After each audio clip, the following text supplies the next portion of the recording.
Alors bonjour tout le monde. Aujourd'hui, nous allons vous parler dans cette période qui est un petit peu entre guillemets triste mais joyeuse.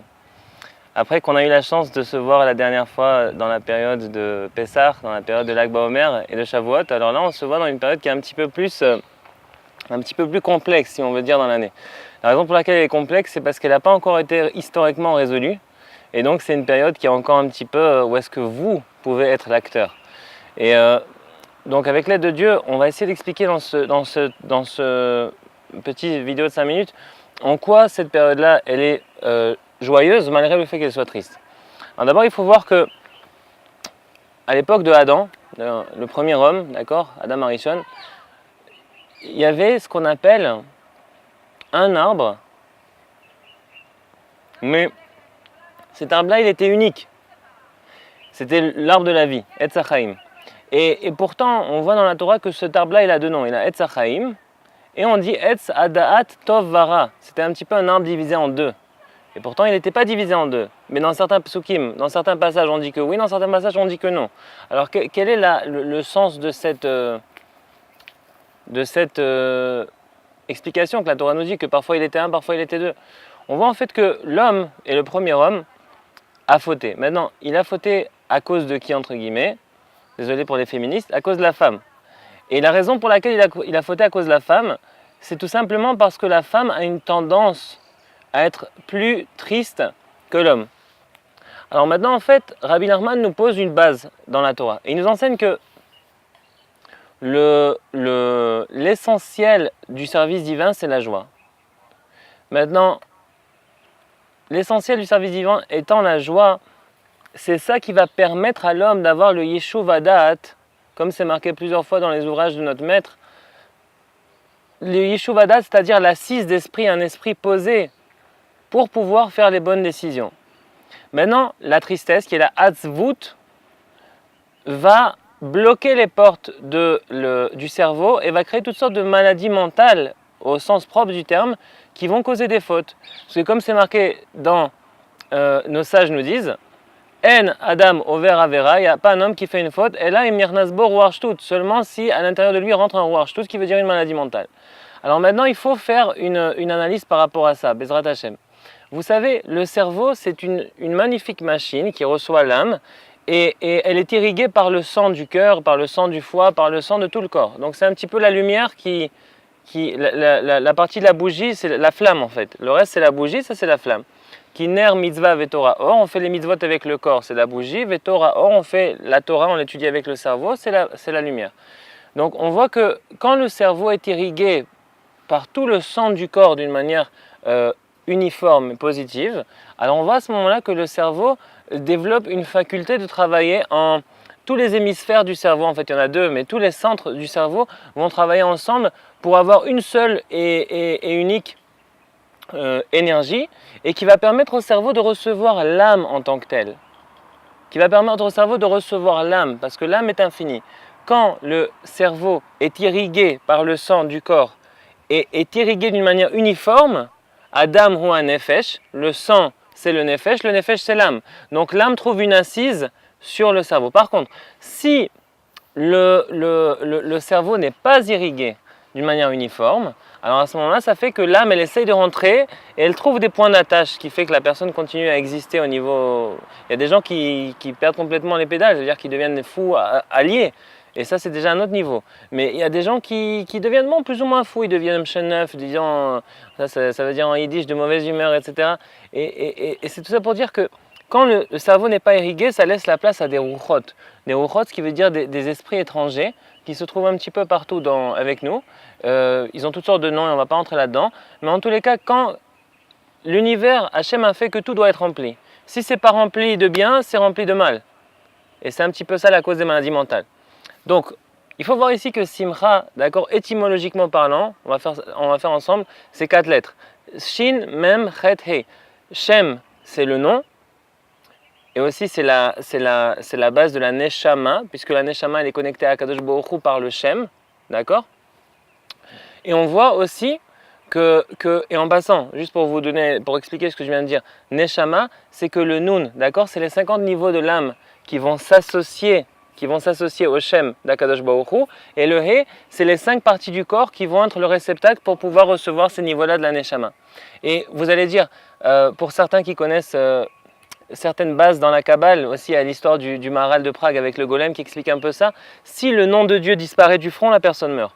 Donc c'est le Shem qui est à la base de la Neshama, et le Nun et le He, ça explique un peu les fonctions de l'âme et les fonctions du corps. Mais on voit alors à ce moment-là que Simcha, c'est le Shem Chet He.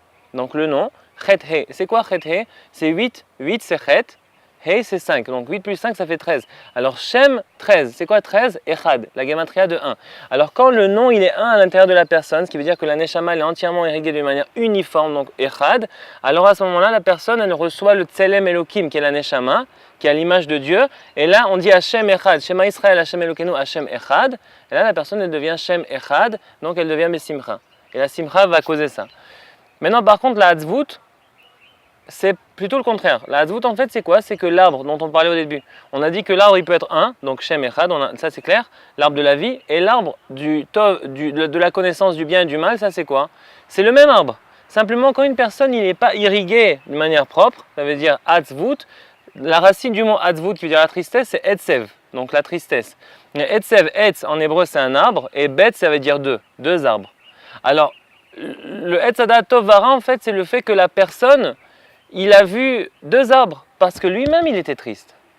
Et la Kabbale nous enseigne qu'une femme dans un couple, un des secrets du couple, on ne va pas maintenant prétendre qu'on connaît les secrets, mais un des secrets du couple, on espère pouvoir y mériter tous et chacun, c'est qu'a priori, il faut essayer de rendre sa femme joyeuse. Maintenant, est-ce que c'est facile? Non. Mais il faut essayer de le faire. Et quand un homme essaie toujours de rendre sa femme joyeuse parce que sa femme a besoin, parce que la femme a une tendance plus vers la tristesse, alors à ce moment-là, il rééquilibre le couple et ils peuvent vraiment avoir une réparation collective. Mais si la femme qui a déjà une tendance à être un petit peu triste, et c'est causé aussi par toutes sortes de facteurs biologiques comme vous le savez, et la Torah le dit aussi, alors à ce moment-là, malheureusement, donc l'homme va aussi goûter la pomme, et ça arrive à chaque mois dans chaque couple. Donc il faut faire attention de ne pas goûter cette pomme de tristesse, et au contraire de donner un médicament, c'est la pomme de joie, qu'il faut essayer de donner à sa femme pour contrer l'effet de la pomme de tristesse qu'elle goûte chaque mois. Voilà, donc ça un petit peu c'est par rapport à ça. Maintenant on va expliquer, Bezrat Hashem, avec l'aide de Dieu, l'incidence que ça a par rapport à ces 3 semaines. Donc on voit que dans la Torah, encore une fois là on a parlé du schéma, on va se concentrer que sur le schéma, sur le premier paragraphe. C'est quelque chose que les enfants lisent, que vous aussi vous lisez ou qu'on devrait tous lire, et c'est une mitzvah positive qu'on doit lire le matin et le soir. Et le schéma Israël, c'est un petit peu la fondation de notre peuple, parce que dans la Gemara, on dit qu'il y a plusieurs phrases qui résument tout le judaïsme. Il y a Hillel Azaken qui dit Ve'ahavta l'eracha kamocha zeklal gadol batorah. Il y a une autre opinion qui dit c'est Shema Israël Hashem Elokeinu Hashem Echad, c'est la phrase qui unit tout notre peuple. Et en fait, on voit que quand une personne meurt ou avant de mourir, etc., on lui fait dire le schéma, la Chevra Kadisha et tout, à 120 ans. Voilà, donc le schéma Israël c'est la pierre centrale. Et dans le schéma est Meroumaz, ça veut dire qu'il y a le remez, il y a l'allusion de cette période de 3 semaines qui va se passer, qui est en train de se passer d'ailleurs, parce que là on filme en plein milieu. Et durant cette période de 3 semaines, on voit dans le schéma d'abord quelque chose. Schéma Israël, Hashem Elokeinu, Hashem Echad. Ça on l'a déjà expliqué. Maintenant c'est quoi ce schéma? C'est 3 lettres. On va voir que ces 3 semaines, elles ont un facteur commun, c'est 3. Toujours 3, 3, 3, 3, 3, c'est ce qu'on va expliquer, Bezrat Hashem. Schéma c'est quoi? C'est le Shem, qui est a priori Echad, puisqu'on a dit Hashem Echad. Mais après, tu as le Aïn. Et le Aïn, si, pour ceux qui ont des notions un petit peu dans tout ce qui est Torah, ou Torah ésotérique, ou Kabbale, on voit que le Aïn, en fait, c'est la source de la division. D'ailleurs, pourquoi? Parce que ici, j'ai pas un Aïn en hébreu, mais je vais vous le dessiner avec mes mains. Comment on va faire? Ça, ok? Regardez juste, ne regardez pas ça, juste regardez les doigts, ok? Ça, c'est un Aïn. D'accord? Ou de l'autre côté. Voilà, ça. Ça, c'est un Aïn, vous voyez? Il y a deux têtes en haut, ça c'est les têtes du Aïn, et ça c'est la queue du Aïn qui sort. Ok? Et oubliez ça, je te parle juste de ça. Donc ça fait Aïn. Le Aïn, il a 2 yeux. Il a 2. Comme on a parlé, Hatzvut, l'arbre qui était duel, l'arbre de, comment dire, du bien et du mal, l'arbre de la connaissance, Tov, Vara, du bien et du mal, et bien en fait il a été causé pourquoi? Parce qu'ils ont regardé l'arbre, ils ont voulu l'arbre, et après il a goûté de la pomme. Donc le Aïn, il fait allusion à cette division. Maintenant, on dit que l'homme, il avait une peau en lumière, et quand il a fauté, sa peau elle est devenue en cuir. Mais maintenant en hébreu c'est intéressant, en français ça veut rien dire, mais en hébreu ça veut dire que or c'est Aleph Vav Resh, Aleph qui veut dire 1, l'unité, Vav Resh, donc la lumière, et en hébreu le cuir ou la peau comme on a maintenant, c'est or avec Aïn, c'est la même chose, mais on remplace le Aleph qui représente l'unité par le Aïn qui représente la division. Alors là, on voit qu'au début, il était attaché à l'arbre de la vie, donc il avait une peau en lumière et il vivait éternellement. Après, il était attaché à l'arbre du bien et du mal et il s'est attaché à la dualité. Et ça, en fait, ça a causé quoi? Ça a causé que dans le monde, au début, il y avait un seul peuple, il y avait une seule langue. Tout le monde parlait hébreu et il y avait un seul peuple. Et après, à la tour de Babel, si vous voyez dans la Bible, dans la Torah, à la tour de Babel, il y a eu 70 langues et 70 peuples. Et pourquoi c'est intéressant 70? Parce qu'en hébreu, Aïn, donc la lettre que je vous ai montrée, d'accord, Aïn, ça a une valeur numérique de 70. Et donc ça veut dire que c'est la division, mais la division dans ce monde-ci, elle se fait au niveau de 70. Et c'est la raison pour laquelle il y avait une langue, c'est devenu 70 langues. Il y avait un peuple, il est devenu 70 peuples. Maintenant vous allez dire il y en a 195 pays, c'est pas grave. Il y a quand même 70 peuples et après il y a des pays qui sont parfois le même peuple. Mais a priori, il y a 70 peuples seulement, et ça, c'est quelque chose qui va rester éternel, jusqu'à ce que Mashiach vienne. Et entre-temps, donc voilà. Alors maintenant, on comprend qu'il y a un facteur de 3, que le schéma, il est là pour réunifier l'unité avec la dualité. C'est la raison pour laquelle dans le schéma, plus tard, on verra plusieurs fois, c'est marqué « et vous ne suivrez pas votre cœur et vos yeux ». Vous ne suivrez pas la dualité, la pluralité, vous allez suivre seulement l'unité. Maintenant, ce qui différencie, et là on va dire une parole qu'il faut bien l'interpréter parce que si vous ne l'interprétez pas bien, vous allez dire ouais il est fasciste, donc c'est pas vrai, hein. Attention, c'est une parole qui est très bien calculée. Dans ce monde-ci, il y a deux pôles. Il y a ce qu'on appelle de nos jours, on le voit bien malheureusement, avec tout ce qui se passe dans le monde, on dit sémite, sémite et antisémite. C'est quoi sémite? C'est les enfants de Shem. C'est les enfants de Shem, on a dit c'est Shem Echad. Le nom de Dieu, il est toujours un, il n'y a pas de division dans son nom. Shem Echad. Alors sémite, ça veut dire c'est les gens dans le monde qui cherchent l'unité, qui trouvent leur accomplissement dans l'unité.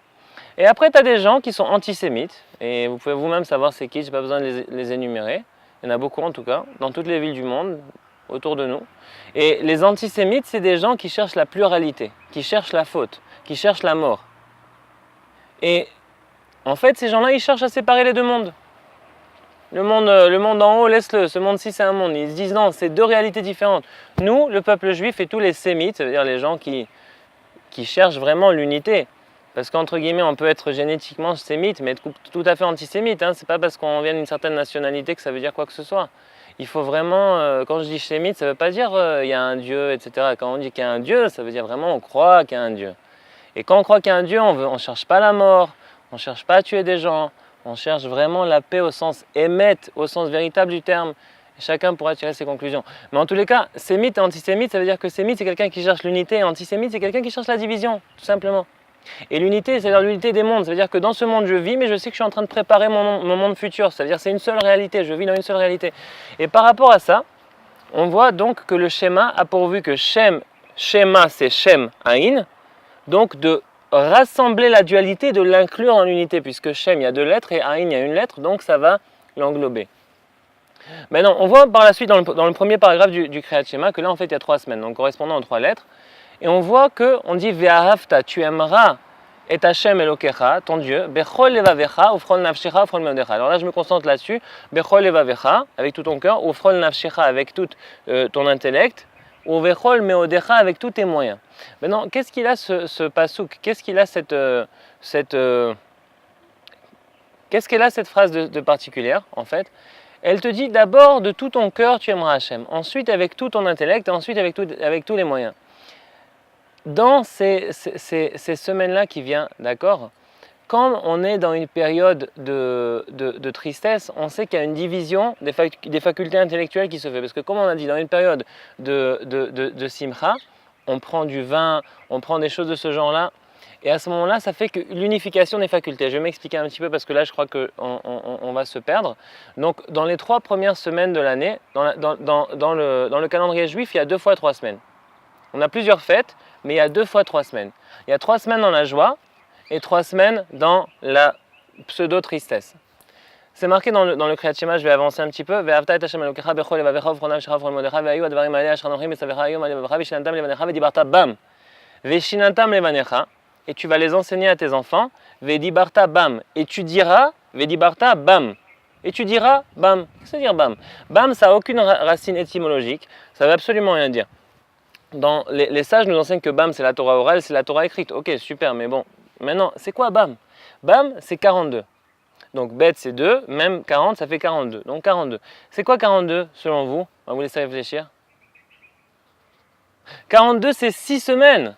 42 jours ça veut dire 6 semaines. 6 fois 7 ça veut dire quoi? 3 et 3.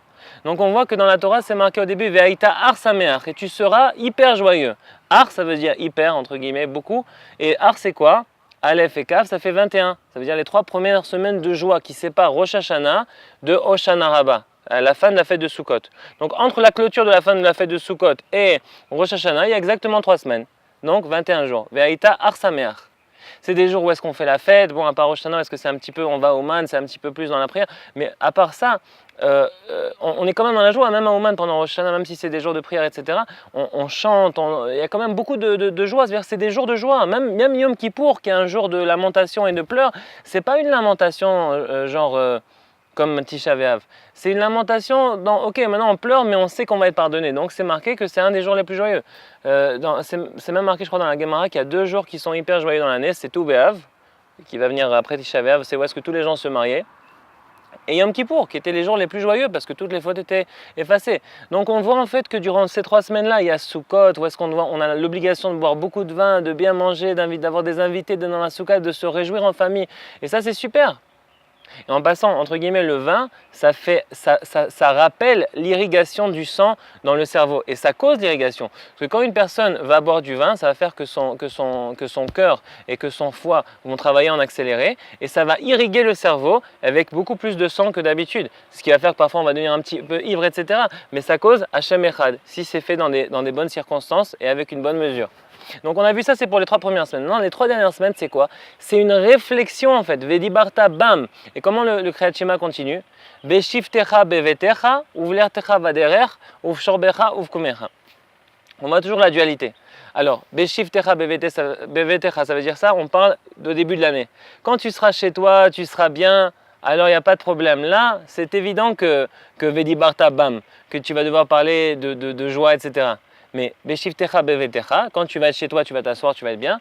Ou vlertecha vaderer, quand tu vas être sur le chemin, et le chemin fait appel à l'exil, et que l'exil ça va être difficile et qu'il va y avoir des persécutions, comme même maintenant il y a des persécutions dans le monde entier contre le peuple juif. C'est incroyable, hein, en 5774 ou 2014 selon certains, on reçoit encore des persécutions. Alors ça c'est le sens de Beshiftecha bevetecha, Vedibata bam, Beshiftecha bevetecha ou la travaderer. Quand tu seras chez toi, tu seras bien. On parle de l'époque du Beth Amikdash qui représente un petit peu Sukkot, qui représente le Beth Amikdash, la Souka. Alors là, tu seras bien.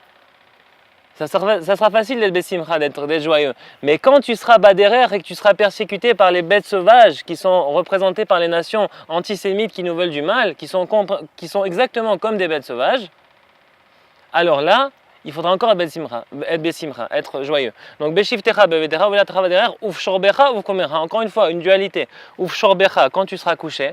Généralement, quand quelqu'un il est couché, maintenant la Mishnah on parle de ça. Est-ce qu'on fait le Kriyat Shema couché ou on le fait debout, le soir? Et bon, Beth Hillel, il dit qu'on le fait debout ou on le fait assis en tous les cas. Et Beth Shammai, il dit qu'on doit le faire coucher le soir et debout le matin. Et ensuite, la Mishnah, elle dit, il y a un Tana qui a essayé de faire comme il a dit. Il a dit, moi je vais faire comme Beth Hillel, je vais me coucher le soir. Et on lui a dit, gare à toi, tu sais que si maintenant une bête sauvage t'avait mangé ou un voleur t'avait tué, ta vie aurait été sur ta tête, ça veut dire quoi? Ça veut dire que en période de galoute, en période d'exil, on doit plus ou moins toujours être debout. Et c'est la raison pour laquelle on dit Beshorbecha uvkumecha. Quand tu seras couché, ça fait allusion à l'époque du Beth Amikdash, où est-ce qu'on était dans notre pays, où est-ce qu'on avait nos frontières, que personne ne discutait, où est-ce qu'on était vraiment bien assis. Alors là, tu peux te coucher pour faire le Kriyat Shema. Uvshorbecha uvkumecha, là tu peux te coucher parce que tu es tranquille. Mais quand tu es en galoute, Vedibarta bam, Beshiftecha bevetecha, chez toi tu peux te coucher, Uvlatecha vaderer, Uvshorbecha tu peux te coucher, Uvkumecha tu seras debout.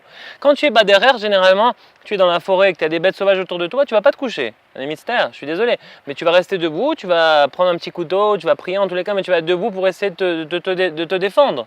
Et ça c'est le sens Uvkumecha. Et comme on voit plusieurs fois dans la Torah, c'est marqué Vayakom Melech Hadash, qu'il y a un nouveau roi qui s'est levé. Se lever, ça veut dire, ça fait appel à se lever pour tuer quelqu'un. Vayakom la roglo, se lever pour faire une agression. Donc quand on est debout, ça veut dire qu'on est en stade d'agression. Et malgré tout, la Torah nous dit, dans le Kriyat Shema, et tu aimeras ton Dieu avec tout ton cœur, avec tout ton nefesh, avec tous tes moyens. Et elle continue, elle te dit, même quand tu seras chez toi, même quand tu seras en route, en exil, même quand tu seras couché chez toi, même quand tu seras debout, en exil, elle te dit, malgré tout, tu vas devoir savoir que quoi? Hashem Echad. Et là, pour terminer, pour rentrer un petit peu dans le fond de la psychologie humaine, et nous, c'est ça. Et les gens, parfois, ils nous prennent pour des fous, et ils me prennent pour un fou, et souvent, et malheureusement, mais en réalité, moi je dis, c'est le contraire. Je vais vous expliquer et vous allez comprendre. Le fait d'être fou, c'est le fait d'être schizophrène, bipolaire, maniaco-dépressif, c'est la même chose. Toutes sortes de maladies qui vont faire qu'une personne, elle va être scindée dans son cerveau. Comme Dr Jekyll et Mr Hyde. Le matin, il est joyeux, il est genre ouais, homme d'affaires et tout, et le soir, il va tuer des gens, c'est des fous. L'autre, tu vois, il va être genre super content, ouais, tu veux boire un verre, etc. Et 2 secondes après, il te dit, ouais, je vais te tuer. Ça, c'est des mal. Je suis désolé. Et malheureusement, la société, elle fonctionne selon ce cycle, hein, elle est cyclique. Même l'économie, elle est cyclique, tout est cyclique. Pourquoi? Parce que les gens sont cycliques. Parce que depuis la faute de Adam, on est tous un peu fous. Et maintenant, pourquoi les gens ils nous prennent pour des fous quand on dit la vérité? Parce que pour eux, c'est nouveau. Mais en réalité, la vérité, c'est quoi? La vérité, c'est quoi? C'est ce que la Torah, c'est ce que le Kriyat Shema, il t'enseigne. C'est la base de la Torah. Il te dit, si ça va bien, tu dois servir Hachem dans la joie. Si ça va mal, tu dois servir Hachem dans la joie. Un exemple concret. Si maintenant tu reçois 50 000 $, tu peux payer tes dettes, faire des choses et tout, c'est super, ok. Je veux dire, c'est compréhensible que tu es joyeux. Mais si maintenant tu perds tout et que Dieu préserve, tu es endetté, etc. et tout, c'est super aussi parce que c'est Dieu qui l'a voulu pour ta réparation. Parfois, il y a un kiff de ne pas avoir rien à manger, etc., de prier Hachem et de voir que ça tombe du ciel. C'est un kiff. Ne pensez pas. Vous pensez quoi? Recevoir le salaire de l'employeur et tout, tous les mois. Est-ce que vous pensez ça? C'est quelqu'un qui veut avoir une vie comme ça planifiée. Je veux dire, c'est bien, mais il n'y a pas que ça. Et on souhaite ça. On ne dit pas qu'on souhaite être des bohémiens. Mais si parfois ça arrive que malgré toi tu es bohémien, c'est-à-dire que tu as perdu ton emploi, etc. et tout, qu'est-ce que tu fais? Eh bien, il faut être content. Là, il n'y a rien à manger ce soir. Et ça va te permettre de créer une relation forte avec ta femme parce que ça va te prouver qu'elle n'est pas avec toi pour l'argent. Tu vas devoir prier pour avoir un peu de pain. Tu vas devoir te bouger toi-même pour pouvoir aller chercher de l'argent. Et travailler et étudier malgré le fait que tu es dans des contraintes financières. Et ça va te permettre de devenir un Superman. On voit que tous les grands guerriers, c'est des gens qui n'étaient pas dans des hôtels 5 étoiles. Hein. C'est des gens qui étaient les Spartiates. Tu vois, les 300 Spartiates, ils dormaient sur des matelas de fer. Donc ça veut dire quoi? Ça veut dire qu'il faut arrêter d'être occidentalisé ou bien d'être orientalisé. Il faut arrêter d'être dans tout ça. Il faut être comme nous, Hachem, il a dit. Il y a des gens, il y a une partie du monde qui aime la souffrance, apparemment. Il y a une partie du monde qui aime le confort, apparemment. Chacun sait de quel hémisphère je parle.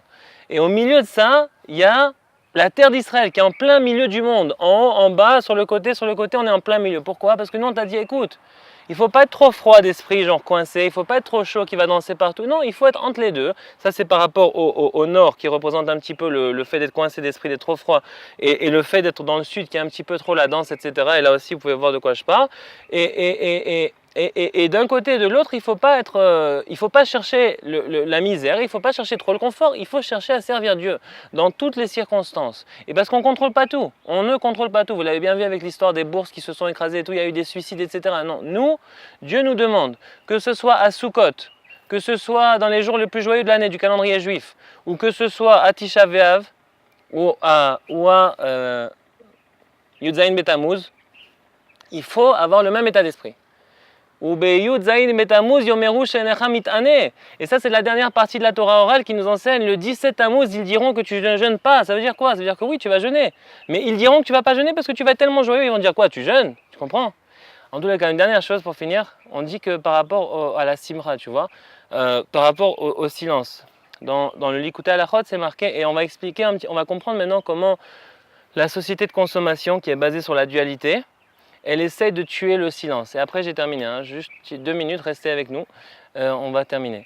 Mais c'est très intéressant. Alors regardez, ici, vous voyez que en fait, la société de consommation, en fait, la Gemara, elle te dit, il y a 2 manières d'être saméar, d'être justement joyeux. Soit que tu es saméar parce que tu t'inclus dans l'unité, parce que tu sais que tu fais partie d'une cause plus grande, parce que tu sais que tu reconstruis le monde, parce que tu sais que tu fais du bien. Donc là, tu t'inclus dans l'unité de la bonté de Dieu. On va dire ça rapidement. Ou bien sinon, tu as le fait d'avoir du nouveau. Et ça provient, ça provient des forces, des forces obscures. Ça veut dire toujours d'avoir du Khadash. Vayakom, Melech Khadash. Et un nouveau roi s'est levé, la nouveauté. La nouveauté, ça provient de la dualité. Alors quand il y a la dualité, alors toi, ça t'apporte une joie éphémère. Donc le iPhone 1, 2, 3, 4, le Samsung Galaxy maintenant 5 qui va sortir. Tous ces genres de choses. Ça fait quoi? Bon, ok, j'ai une nouvelle voiture, voilà, je suis heureux. Mais après un an, tu vas être triste. C'est-à-dire que comprenez? Mais ça, en fait, la société de consommation, elle cherche ça. Et comment elle arrive à son but? Écoutez bien, hein, elle arrive à son but avec le fait qu'elle va tuer le silence. Et le silence, c'est la chose qui permet à l'homme de retrouver le Yeshuvadat et donc la joie, la vraie joie. Et de nos jours, il n'y a pas de nouvelles pour personne. Quand vous êtes chez vous à la maison ou seul ou dans la voiture ou au travail ou dans le train ou je ne sais pas où, il y a soit le Walkman ou bien le petit truc MP3, soit que vous avez le iPhone, la tablette. Maintenant, ouais, la tablette, ça c'est, j'avais oublié la tablette. La tablette, tu la mets dans ton truc, tu la sors, tu vois le film et tout, les nouvelles, Google, tac tac, le iPad, ce que tu veux, tout pour que tu n'aies pas de silence. Tu n'aies pas un moment de méditation. Voilà, un moment où est-ce que tu te dis, ouais, c'est quoi ma vie? Ouais, j'ai une femme. Il y en a qui ne sont pas mariés, hein. Parmi vous, je suis sûr qu'il y en a qui ne sont pas mariés. Je vous souhaite de vous marier, mais il y en a qui ne sont pas mariés. Alors regarde, tu dis, ouais, je suis marié, bah au prochain, tu vois, grâce à Dieu. J'ai un enfant, ouais, il y en a qui n'ont pas d'enfant. Je suis dans un pays où est-ce que, bon, plus ou moins, je suis en train de vivre, il n'y a pas la guerre immédiate. Je veux dire, c'est magnifique tout ça. Parfois, juste le fait de se taire, de réaliser les points positifs qu'on a en nous, dans notre vie, ça nous donne ensuite des idées nouvelles pour trouver des problèmes à nos solutions. Parce que quand on est dans un état à nos solutions, exact. Quand on est à nos problèmes, quand on est dans un état d'esprit contrit, on ne voit pas des solutions. Mais quand on voit déjà le bien qu'on a en nous, alors c'est un petit peu comme maintenant, bon, dans la physique quantique, il parle de ça, mais Rabbi Nachman, il en parlait bien avant. Il te dit que quand tu vois un peu de lumière, c'est comme un aimant. La lumière, elle a une nature ondulatoire et elle attire d'autres lumières. Alors quand toi, tu commences à penser positif, etc., alors ça fait que d'autres trucs positifs vont s'associer à toi et tu vas trouver des solutions. Ça va illuminer des petits trucs. Maintenant, le silence, on a dit que de nos jours, il est mort. La radio, etc., les ordinateurs, il n'y a plus de silence. Alors comment on fait? Alors là, en fait, il faut utiliser la dernière arme que nous avons. Et ça, c'est la dernière arme qui fait qu'on va réussir à transformer ces 3 semaines-là en semaines de joie. Parce que c'est bien beau tout ce que j'ai dit, hein, mais ça ne change pas qu'il y avait des sages, il y avait des érudits, il y avait toutes sortes de gens. Et malgré tout, après 2000 et quelques années, ils n'ont tout de même pas réparé la solution. C'est-à-dire que c'était des semaines qui devaient a priori être des semaines de joie, Dieu avait prévu. Après toutes sortes de fautes qui sont faites dans le désert, ça se transforme en semaines de tristesse. Mais il n'y a personne qui a encore réparé le problème. Il n'y a personne qui a réparé le problème. Et là, on va le réparer avec le Dachem, mais ce n'est pas moi qui va le réparer parce que ça serait une prétention monumentale. Et là, si c'était le cas, je vous aurais demandé de fermer directement l'écran. Mais il y a quelqu'un qui s'appelle Rabbi Israël Dovadesser et Rabbi Nachman qui nous ont donné une arme pour inverser la tendance. Et cette arme-là, c'est la suivante. C'est le fait qu'en quelque sorte, quand on ne peut pas atteindre un silence passif, parce qu'on est agressé par des influences extérieures qui n'existaient pas à l'époque. À l'époque, le soir, il y avait le chant, il n'y avait plus de lumière, il n'y avait plus de bougies, il n'y avait pas de musique, il n'y avait rien. Tu avais du temps pour méditer. Ou même dans la journée, tu étais dans ton champ, tu pouvais méditer, tu vois. Maintenant, c'est impossible. Alors comment on fait? Il faut développer un silence actif. Oh, ça, c'est un scoop. Tous ceux qui veulent développer là-dessus des choses et telles, je vous garantis que vous allez être milliardaire. Silence actif, c'est un nouveau truc dans la psychologie que maintenant on est en train de développer. C'est quelque chose de magnifique, d'accord, qui va permettre à la personne de retrouver un silence activement. Et comment on fait? Parce que généralement le silence est passif. Je ne parle pas donc je suis en silence. Mais là on ne peut plus être comme ça. On est d'accord? Donc maintenant il faut développer le silence actif. Et le Likutei Halachot de Rabbi Nathan, d'accord, l'élève de Rabbi Nachman, nous enseigne qu'un des aspects du silence, c'est le chant simple, double, triple et quadruple qui va se révéler dans le monde futur, juste avant que ma chère vienne, ou bien quand ma chère viendra. Et ce chant-là, c'est Na'anach, Nachman, Nachman, Meuman. Et ça veut dire que par le fait de dire ça, on atteint le niveau du silence d'une manière active. Et ça, c'est la réparation totale. C'est la réparation totale. Et je vais vous expliquer un petit peu pourquoi, et vous verrez pourquoi. D'abord, comme on avait dit dans notre cours, et là on va terminer par ça, sachez que les Chinois, ils ont fait une expérience dans le livre Révolution, en hébreu c'est Hama Pecha, en français c'est Révolution, ça se vend dans tous les livres de Judaïka qui se respectent. Et le livre La Révolution par le Rav Zamir Cohen, il dit quoi? Il dit qu'ils ont fait un test les Chinois, ils ont vu avec un certain appareil qui mesure la largeur sur la hauteur de l'onde, que les lettres hébraïques, ce sont des lettres que quand tu les prononces, ça dessine sur la machine réellement cette lettre. C'est la seule langue au monde. Et comme on a dit tout à l'heure, la première langue qui existait, c'était la langue hébraïque. Même ce qu'ils disent les archéologues, etc. et tout, ne vous fiez pas à 100% à ça, parce que ce n'est pas tout à fait exact. De nos jours, il y a un grand ennemi que, vous savez, maintenant on dit que au Moyen-Orient, on dit de Jérusalem, on parle d'Israël. Les médias, bon ça c'est pas un secret, vous le savez, ils parlent que d'Israël. Pourquoi? Même quand il y a des choses horribles qui se passent dans le monde, on va pas parler maintenant des genre 6000 ou 7000 Syriens qui ont été tués par le président là-bas. On va pas parler maintenant de l'Irak qui est en train de se faire capturer par des gens qui sont en train de faire un califat, bizarrement. On va parler genre des quelques Israéliens, Palestiniens qui sont morts et tout. Pourquoi? Parce que le monde se concentre toujours, même au niveau médiatique. Ceux qui ont travaillé dans les nouvelles, vous savez que pour pouvoir être un journaliste reconnu, il faut toujours parler d'Israël, etc. Vous le savez. Pourquoi? Parce qu'Israël, c'est en quelque sorte le centre. Mais malgré tout, ne vous leurrez pas. Ne pensez pas maintenant que vous êtes maintenant en France, en Amérique, où vous voulez dans le monde et vous êtes genre à l'abri de tout ça. C'est pas vrai. Le conflit qui se passe ici, il se passe aussi chez vous, dans votre maison, dans votre tête. Et ce conflit, c'est quoi? C'est qu'on ne vous laisse pas être en silence, on ne vous laisse pas avoir Yeshua Da'at. Si maintenant je dis, toi, je ne sais pas comment tu t'appelles quoi? Jean-Marc Abitbol. Bonjour Jean-Marc, ça va bien? Jean-Marc, regarde, par exemple. Ou bien Stéphanie Azoulay, bonjour. Tous les deux, vous maintenant, qui vous dit que vous êtes vraiment Jean-Marc Abitbol et Stéphanie Azoulay? Peut-être que vous aimeriez être quelqu'un d'autre, mais malheureusement vos parents vous ont dit qu'il fallait faire ingénieur, qu'il fallait faire professeur. Alors maintenant voilà, vous êtes dans une vie que peut-être vous n'avez pas choisie. Et peut-être vous l'avez choisie, et peut-être que vraiment c'est ça que vous vouliez faire, mais peut-être que maintenant dans votre vie il y a quelques petites choses qui représentent uniquement vous que vous aimeriez développer. Mais vous n'avez même pas la chance. Parfois, Dieu il vous envoie il vous souffle certaines petites choses. Ça peut être de la peinture, ça peut être de la musique, ça peut être de la Torah, ça peut écrire des livres, ça peut être des choses pour pouvoir vous épanouir dans le monde, pour pouvoir donner de votre lumière aux autres.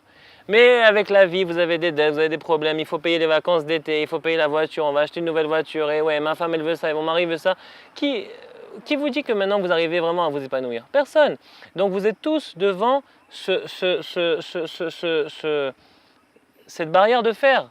Il y en a maintenant qui aimeraient de temps à autre aller de plus en plus de shiurim, à des cours de Torah, etc., qui aimeraient aller faire la prière du matin. Il y en a qui aimeraient commencer à faire Shabbat, mais à cause de la famille, des amis, du travail, etc., ils se sentent bloqués. Pourquoi? Parce que la vie, comme il a dit dans la Torah, elle est éternelle. Ce qui a été dit sera dit. C'était marqué que Moshe Rabbeinu, il a essayé de leur parler au peuple d'Israël. Et il n'a pas réussi. Pourquoi? Bekotser roach ou avoda kasha, parce qu'ils n'avaient pas de souffle et ils avaient beaucoup de travail. Et qu'est-ce que ça veut dire dans la Torah, Bekotser roach ou avoda kasha? Ça veut dire qu'il y a tellement de travail, il y a tellement de stimulation que tu n'as même plus le temps d'être en silence. Et du moment que le peuple, ils ont une petite porte de silence, ils ont crié vers Hachem et ils ont été délivrés. De la même manière avec nous maintenant. Moshe, il est venu et après il a dit, Moïse, il a dit à Dieu, ok, ils ne veulent pas m'écouter, qu'est-ce que je fais? Il leur a dit, écoute, toi tu vas leur dire, Eye Asher Eye Shalachotra. Ça veut dire c'est le nom de Dieu, c'est lui qui t'a envoyé. À l'époque du peuple juif, et ça la Kabbale en parle d'une manière extensive, et aussi Rabbi Nachman, avant que la Torah ne soit révélée dans le monde subsistait sur un genre de bonté cachée. Et dans cette bonté cachée, la clé pour révéler cette bonté cachée, c'était Eye Asher Eye. Comme maintenant je vous dis Nanach, et bien là-bas c'était Eye Asher Eye, c'était les deux noms. Et maintenant, regarde, portez bien attention à ce que je vais dire. Eye, valeur numérique 21. Aleph, He, Yud, He. Okay? Aleph c'est 1, He c'est 5, Yud c'est 10 et He c'est 5. Ça fait 21. Okay? Donc Eye Asher Eye, ça veut dire quoi? 21 qui sera 21. Qu'est-ce que ça veut dire 21 qui sera 21? Qu'est-ce que ça veut dire? Est-ce que quelqu'un s'est déjà posé la question? Ça veut dire que les 21 jours de joie au début de l'année, ils seront les 21 jours de joie à la fin de l'année.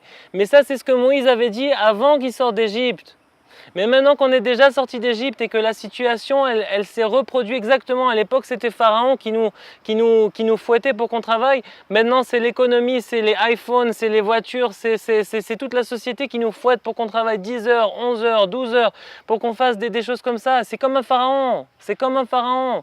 Et tout ça, ça veut dire quoi? Ça veut dire que maintenant, il nous faut une nouvelle lumière parce que maintenant, la Torah a été révélée. Et c'est marqué dans le Zohar que de la même manière qu'à l'époque, il y avait un nom qui a été révélé, qui avait délivré le peuple, maintenant, il y a aussi un nom qui sera révélé, qui délivrera le peuple. De la même manière qu'à l'époque il y avait un Moïse, et bien maintenant aussi on espère le Messie. C'est qui le Messie? C'est aussi un aspect de Moïse, c'est marqué dans la Kabbale tout ça. Alors maintenant, et c'est marqué dans le Zohar, dans les Tikkuné Zohar, dans le paragraphe 22 je pense, entre 19 et 22 vous chercherez des Tikkuné Zohar, d'accord? C'est marqué là-bas, et je crois que ça a été traduit par les éditions Verdier en français si vous voulez, ça a été marqué là-bas que quand viendra Mashiach, il y aura le chant simple, double, triple et quadruple qui sera révélé par Mashiach. Et ce chant a été révélé. Donc maintenant, nous, c'est à nous de prendre sur nous le silence actif pour repousser la noirceur et qui est devenue aussi active. Et en faisant ça, et en chantant ça, et en pouvant vraiment essayer de prendre quelques minutes par jour pour retrouver, pour se ressourcer, pour repuiser nos esprits dans ce silence-là, on y arrivera. Et comment faire? Eh bien, vous pouvez parfois chanter comme ça. Na nach nachman nachman ve'uman nach nachman nachman ve'uman. Et ça, c'est un air qui a été conseillé par les docteurs spirituels qui ont dévoilé ce chant et qui a dit vraiment que cet air-là, c'était l'air qui était le plus propice pour apporter ça. Alors vraiment, je vous dis, essayez de retrouver ce silence et en retrouvant ce silence dans la joie, vous arriverez à inverser la tristesse de cette période-là en tristesse de joie et là, on aura Vedi Barta, bam.